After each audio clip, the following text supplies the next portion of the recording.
하나님을 경험한다는 것, 우리에게 있어서 여러 가지 뜻이 있지만 가장 중요한 것은 하늘의 삶을 오늘 이 땅에 나 가운데 갖는다라는 것이라고 말할 수 있습니다. 하나님을 경험하는 것은 우리가 하늘나라에 갔을 때 우리가 제일 크게 그리고 영원토록 가지게 되어질 것인데, 그것을 내가 살아가는 오늘 이 시간 여기에서 경험한다면 그것이 바로 하늘의 일을 이 땅으로 가져오는 것이 되어집니다. 그러니까 하나님을 경험한다는 것은 하늘의 일을 우리가 지금 미리 여기에서 경험한다, 이렇게 이야기할 수 있고, 올 한 해 우리가 하나님을 경험하는 그것으로 하늘의 삶을 하루하루 살아갈 수 있기를 원합니다.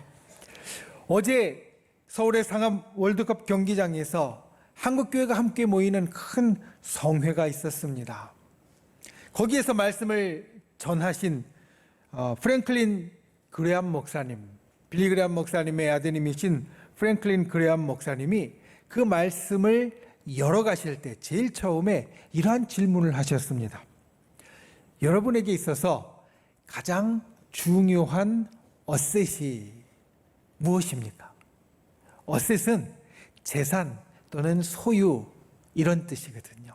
그러니까 여러분이 가진 것 중에서, 여러분이 가진 재산 중에서, 여러분의 소유 중에서 가장 중요한 것이 무엇입니까? 이렇게 물으면서 말씀을 시작하셨습니다. 여러분 한번 생각해 보십시오. 여러분에게 있어서 제일 중요한 어셋이 무엇입니까? 어떤 사람은 사람이라고 이야기할 겁니다. 가족이나 내가 정말 사랑하는 사람이 내게는 제일 중요한 나의 재산이라고 이야기할 겁니다. 어떤 사람은 재물과 돈이라고 말할 겁니다. 내가 갖고 있는 이 물질이 내게는 제일 소중하다. 어떤 사람은 집이라고 이야기할 것이고, 또 어떤 사람은 내가 하는 사업, 내 비즈니스라고 이야기를 할 수도 있습니다.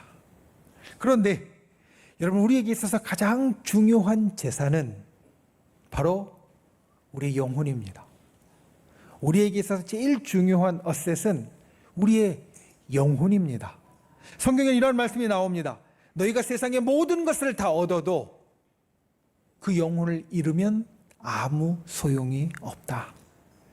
우리의 손에 때로는 재물을, 때로는 사람을, 때로는 집을, 때로는 좋은 것들을 아무리 잔뜩 쥐고 있다고 할지라도 우리의 영혼이 우리를 떠나게 되어지면 그 꽉 쥐고 있는 것이 아무 소용이 없다라는 것입니다. 여러분, 우리에게는 우리의 영혼이 가장 중요합니다. 우리에게는 눈에 보이지 않지만 우리의 영혼이 가장 중요한 재산입니다. 우리의 영혼이 가장 중요한 소유입니다. 여러분, 이 말에 언제든지 아멘할 수 있는 귀한 분들이 되시기를 예수님의 이름으로 축원을 드립니다. 영혼이 가장 중요하다. 영혼이 가장 중요하다. 여기에 아멘할 수 있도록 우리를 만들어주는 것, 그게 하나님을 경험하는 겁니다. 우리가 세상을 열심히 경험하면 세상의 것이 제일 중요한 것 같습니다. 때로는 세상의 힘을, 때로는 세상의 역사를, 때로는 세상의 도움을, 때로는 세상이 우리들에게 해주는 것을 우리가 열심히 경험하면 세상이 제일 중요한 것 같습니다. 그래서 그걸 어떻게든지 움켜쥐려고 합니다. 그런데 우리가 하나님을 경험하면 우리의 영혼이 눈에 보이지 않지만 우리의 영혼이 제일 중요하다는 것을 우리가 깨닫게 됩니다.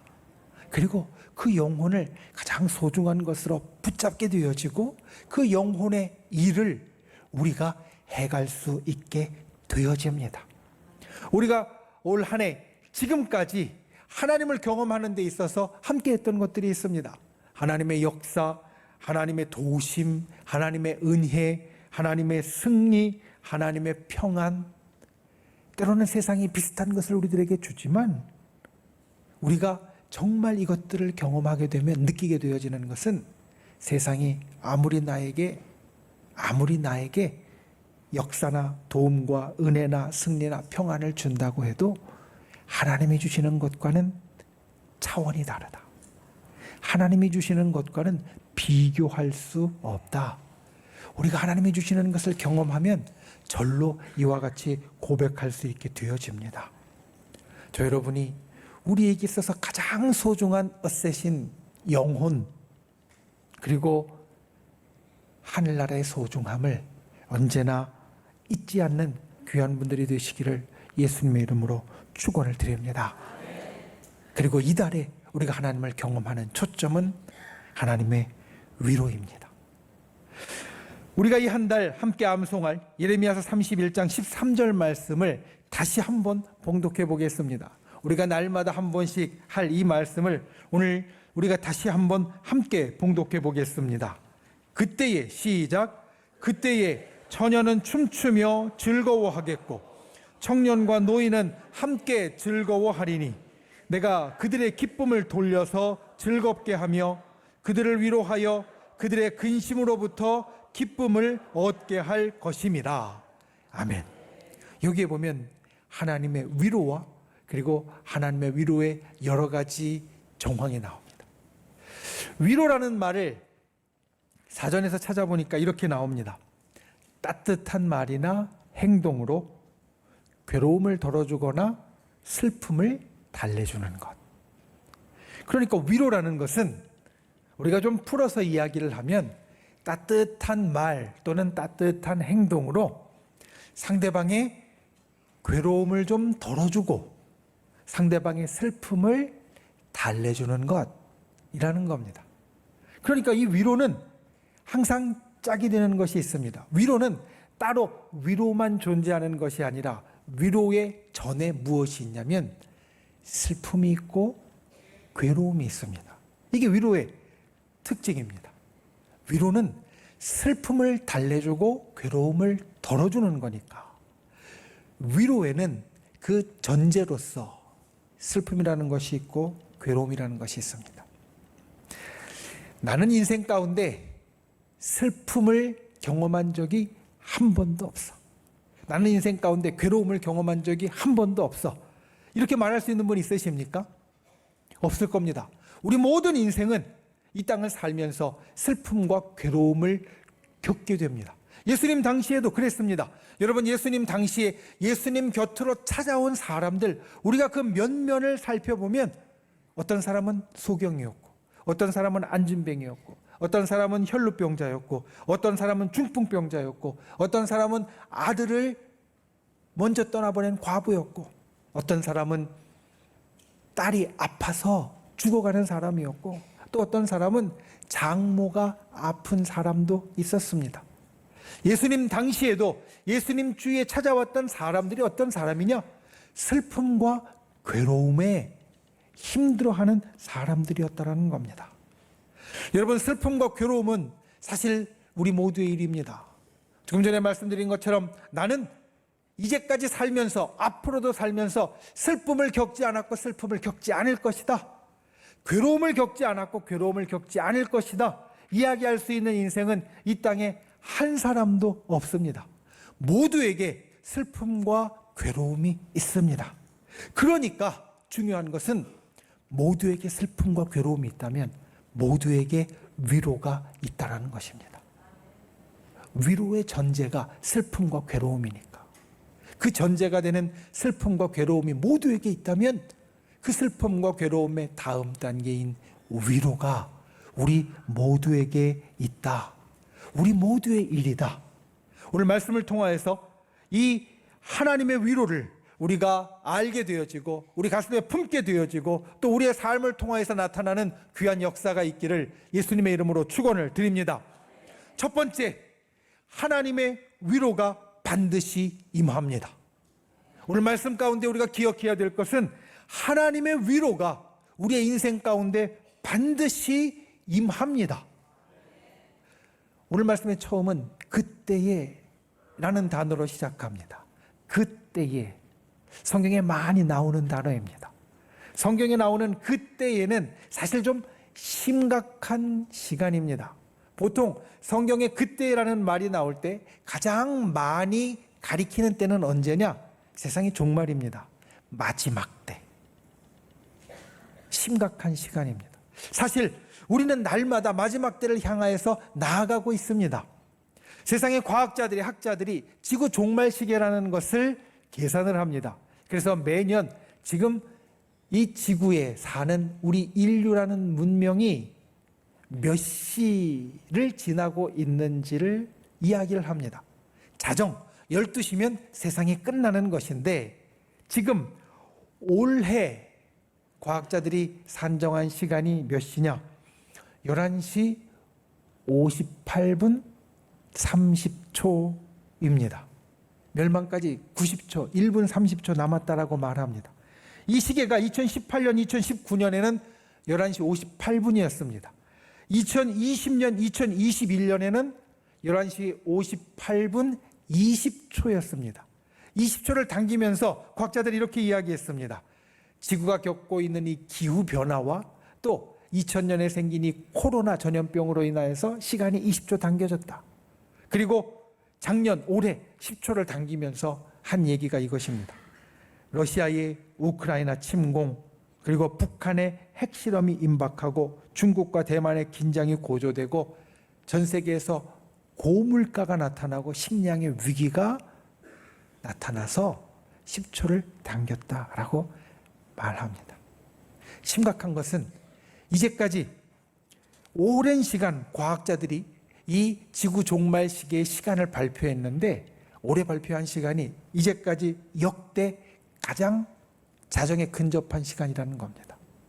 예전에 미국과 소련이 핵전쟁의 위협에 아주 가까이 갔을 때에도 이만큼 가지 않았습니다.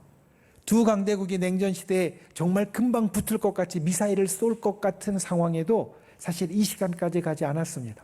그런데 이 시계는 점점 더 앞으로 나아가서, 사실 앞으로 갔다가 뒤로 갔다가 다시 앞으로 가서 지금은 제일 자정에 근접한 시간이 되었다라는 겁니다. 우리의 시간은 한 방향으로 흘러가고 종말은 우리 앞에 점점 더 다가옵니다. 우리가 살아가는 시간이 하루하루 늘어날 때마다 종말의 시간은 하루하루 줄어드니 우리는 날마다 종말에 가까운 삶을 살고 있습니다. 그런데 이 종말이 성경에 보면 우리가 생각하는 아주 두렵고 무서운 것만은 아닙니다. 성경이 말하는 세상의 종말은 하나님의 심판이 있고 예수님의 재림이 있고 그리고 하늘나라 천년왕국 천국의 삶이 시작되어지는 시간입니다. 사실 이 그때는 성경의 종말의 시간뿐만 아니라 하나님이 때로는 특별하게 정하신 시간을 가리키기도 합니다. 노아의 홍수나 아니면 이스라엘이나 유다가 멸망하는 아주 특별한 시간을 가리키기도 합니다. 그런데 그때마다 우리가 기억해야 될 것은 그때 하나님의 심판과 무서운 일이 있었지만 동시에 하나님의 구원이 있었다는 겁니다. 노아의 홍수가 이 땅에 일어났을 때 이 온 땅의 죄악에 관영하여서 모든 생물들이, 사람들이 다 멸절되게 되었지만 하나님께서는 살리신 소수에게 무지개의 약속을 주시고 내가 다시는 이 땅을 물로 멸하지 않으리라 구원의 약속을 그 가운데 주셨습니다. 그때는 무슨 때냐? 종말의 때, 심판의 때, 또 우리에게 있어서 두려운 때이지만 동시에 하나님께서 우리를 구원하시고 약속을 주시는 때이다. 성경의 때는 그러한 때입니다. 오늘 말씀도 사실은 그렇습니다. 여기에 그때는 종말의 때가 아니라 하나님께서 정하신 때를 말합니다. 그런데 어떤 때이냐? 구원의 기대가 실현되는 때입니다. 지금 이 말씀을 듣는 이스라엘 민족의 상황은 어떠한 상황이냐? 나라가 멸망했습니다. 그리고 온 땅에 흩어졌습니다. 나라가 멸망해서 사람들이 죽고 포로로 끌려가고 그리고 괴로움을 당하고 그리고 온 땅에 흩어졌습니다. 그런데 그 온 땅에 흩어진 심판을 경험한 이 사람들에게 하나님께서 하시는 말씀이 오늘 말씀인데 10절, 오늘 말씀의 그 앞에 있는 10절의 하반절 이렇게 우리에게 전합니다. 이스라엘을 흩으신 자가 그를 모으시고 목자가 그 양떼에게 행함같이 그를 지키시리로다. 이스라엘 민족에게 멸망이 있었는데 주님이 이것을 회복시켜 주시고 주님이 그들을 돌아오게 하시고 주님이 다시 그들을 모아주신다라는 겁니다. 목자가 그 양떼에게 행함같이 그들을 돌보아 주신다라는 겁니다. 그들이 멸망을 경험했지만, 아주 심각한 어려움, 슬픔, 괴로움을 경험했지만 주님의 위로가 그들에게 임할 것입니다. 주님의 위로가 이스라엘 민족에게 임할 것입니다. 여러분, 이것이 중요합니다. 지금 이스라엘 민족은 완전히 멸망한 인생, 완전히 망한 인생이 되었습니다. 나라도 망했고 집도 망했고 모든 것이 다 망했고 사람들도 많이 죽고 포로로 끌려가고 온 땅으로 흩어진 완전히 망한 사람들이 되었습니다. 그런데 그들에게 주님의 위로가 있다라고 말씀하십니다. 지금 이 자리에 있는 우리들 가운데 슬프고 괴로움을 당하는 사람도 있을 겁니다. 그런데 우리의 슬픔이, 우리의 괴로움이 아무리 크다고 해도 이때 당시 이스라엘 민족만큼은 아닙니다. 지금 여기 있는 우리들 가운데 여기에 나오는 이스라엘 백성처럼 완전히 망한 사람은 사실 거의 없을 겁니다. 그래도 뭔가 조금은 남아있지, 완전히 망하고 죽고 흩어지고 다 끝났다라고 여겨지는 사람은 거의 없을 겁니다. 완전히 망한 이스라엘에게 주님의 위로가 임합니다. 완전히 망하지 않은 우리에게는 주님의 위로가 더 크게 임합니다. 여러분, 우리 인생에 이와 같이 주님의 위로에 소망이 있다는 것을 기억하는 분들이 되시기를 바랍니다. 주님이 우리의 슬픔을 돌리십니다. 그리고 우리의 삶에 주의 음성으로 위로해 주십니다. 완전히 망한 이스라엘에게 이와 같이 위로하신 주님의 음성이 오늘 저와 여러분의 가슴에도 똑같이 울리고 있음을 기억하는 분들이 되십시오. 오늘 예배하는 우리 모두에게 오늘 약속의 말씀과 같은 주님의 위로가 임하시기를 주님의 이름으로 축원을 드립니다. 우리의 영혼과 인생을 살리는 주님의 위로를 우리가 살아가는 하루하루 날마다 경험할 수 있기를 예수님의 이름으로 축원을 드립니다. 두 번째, 주님의 위로에 참여하십시오. 오늘 본문에 보면 주님의 위로를 받은 사람의 모습이 나옵니다. 예레미야 31장 13절에 처음에 보면 처녀는 춤추며 즐거워하고 청년과 노인은 함께 즐거워할 것이다. 춤추며 즐거워하고 같이 즐거워하는 모습, 보통 우리가 잔치집에서 볼 수 있는 모습입니다. 그런데 지금 이스라엘의 상황은 잔치하는 상황이 아닙니다. 우리가 나누었던 것처럼 지금 이스라엘의 상황은 슬픔과 근심이 가득한 상황입니다. 그리고 포로지에서 타향살이하면서 지치고 완전히 마음이 가라앉아 있는 상태입니다. 정말 힘들고 어려울 때, 정말 힘들고 어려울 때 주님의 위로가 임하면 그들이 춤추고 즐거워하리라, 이 말씀입니다. 먼 타국에, 그것도 그냥 이사 간 것이 아니라 포로로 끌려가서 거기에서 몇십 년 동안 그냥 억눌려서 살고 있는 상황이니 이들이 힘든 것은 우리가 보통 이사해서 힘든 것과는 비교할 수 없이 힘들었을 것입니다. 그런데 그들이 춤추며 즐거워합니다. 왜? 그들에게 주님의 위로가 임하였기 때문입니다. 여러분, 우리의 슬픔과 괴로움 가운데 주님의 위로가 임하였을 때 우리가 그것을 춤추며 즐겁게 나타낼 수 있는 분들이 되시기를 바랍니다. 주님의 위로를 우리 가슴마다 담고 우리가 겉으로 드러낼 수 있는 분들이 되시기를 바랍니다. 우리에게도 주님의 위로가 있으면 우리의 삶이 춤추며 즐거운 것으로 바뀔 줄 믿습니다. 그리고 또 하나의 모습이 있습니다. 그것은 주님의 위로가 내게 임했을 때 내가 춤추며 즐거워하는데, 오늘 말씀해 보면 위로가 임한 사람들의 모습을 어떻게 이야기하느냐, 함께 즐거워한다. 청년과 노인이 함께 즐거워한다, 이렇게 말합니다. 주님의 위로를 경험한 사람은 그 주님의 위로를 함께 나누는 것, 이것이 오늘 말씀 가운데 우리에게 전해주는 위로의 또 하나의 모습입니다.